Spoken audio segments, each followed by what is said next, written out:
Chers frères et sœurs, africains vivant dans les différentes diasporas, il y a bien longtemps, nous n'avons pas vu ces violences, ces tragédies dans les couples africains vivant à l'étranger. Si vous regardez dans la télévision, vous lisez les articles et tout, vous verrez que ces violences-là prennent de l'ampleur. Et nous voyons souvent que des hommes arrivent à frapper violemment leurs femmes et s'en vont jusqu'à les tuer. Et la nouvelle donne, c'est qu'après l'avoir tué et peut-être tenté de tuer aussi les enfants, ces hommes se tuent aussi. Je voudrais que nous revisitions qui nous sommes en tant qu'Africains.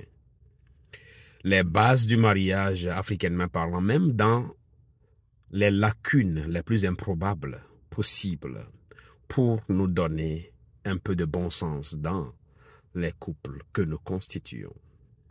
Je ne fais pas exception, je ne suis pas meilleur par rapport à qui que ce soit. Mais je voudrais que nous notions une chose. Il est généralement admis que c'est l'homme qui doit fournir de l'habitation pour la femme qu'il marie. Si une femme arrivait à fournir le logement pour un homme, dans nos coutumes comme dans nos cultures, cette femme est traitée comme une commerçante de la chose. Et souvent ce n'est pas apprécié. En termes simples, l'homme a la responsabilité de fournir un chez pour la femme. C'est bon aussi de reconnaître une chose. La femme, pour épouser un homme, doit quitter son père, sa mère, ses frères et sœurs, abandonner tout derrière elle, toutes ses habitudes, pour s'unir avec un homme. Entendez par là que la femme, par moments, peut avoir des crises d'émotion. Et c'est ce qui pourrait, à mon humble avis, expliquer certains des dérapages qu'on voit chez les femmes. Une chose est certaine, c'est que quand les Anglais appellent les femmes « baby », c'est pour une raison. Quand on appelle une personne « baby », ça voudra dire qu'on a un devoir de veilleur, de protecteur. Tout ce qui rentre dans la sécurité, dans la sûreté de la personne, vous revient en tant que mari. Vous n'êtes quand même pas des colonels ni des généraux, mais la femme veut se rassurer. Si vous pouvez la rassurer, certaines de ces crises et peut-être déboires n'auraient pas lieu. Et il appartient donc à chaque homme de veiller à ce que sa femme soit sereine.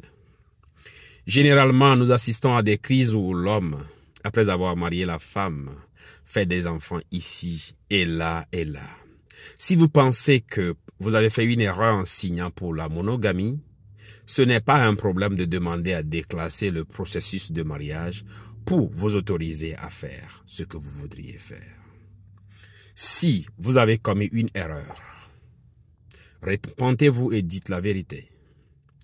Si de surcroît cela est arrivé plus d'une fois, demandez humblement pardon. Mais si ça devient une habitude, c'est un signe qu'il y a un vrai problème. Et si c'est nécessaire, vous pouvez finir ou mettre un terme à cette union pour vous donner libre cours de pondre les enfants ici et là, si c'est votre souhait. Mais que cela ne vous donne pas la permission de mettre la main sur une femme, jusqu'à en vouloir à sa vie. Cela ne fait pas de nous qui nous sommes. Nous avions longtemps pensé que c'est chez nos hôtes qu'il y a ces choses. Mais n'oubliez pas une chose, ni la police, ni le tribunal ne peut ramener une personne qui a perdu la vie à la vie. Ces choses existent pour créer plus de mal que de bien. Il ne faut pas se résoudre à la justice humaine. Vous avez été créé sans votre contribution. Maintenant, vous avez créé des vies avec votre contribution. Vous avez plus de devoirs à veiller sur ces vies ensemble, dans ce que vous aimez, comme dans ce que vous n'aimez pas. Je ne suis pas parfait. Si j'avais un cœur qui est large, si j'avais une maison qui soit large comme un pays, si j'avais, j'aurais bien aimé prendre soin de tout cela. Des fois, quand j'ai fini d'écouter vos problèmes, je me vois tellement petit et faible devant toutes ces histoires que j'entends. Mais une chose est certaine, je vous aime. Au nom de cet amour, je vous prie, madame, messieurs, si vous pensez que la relation n'est plus convenable pour vous, quittez, vivant. On se retrouve dans la prochaine vidéo.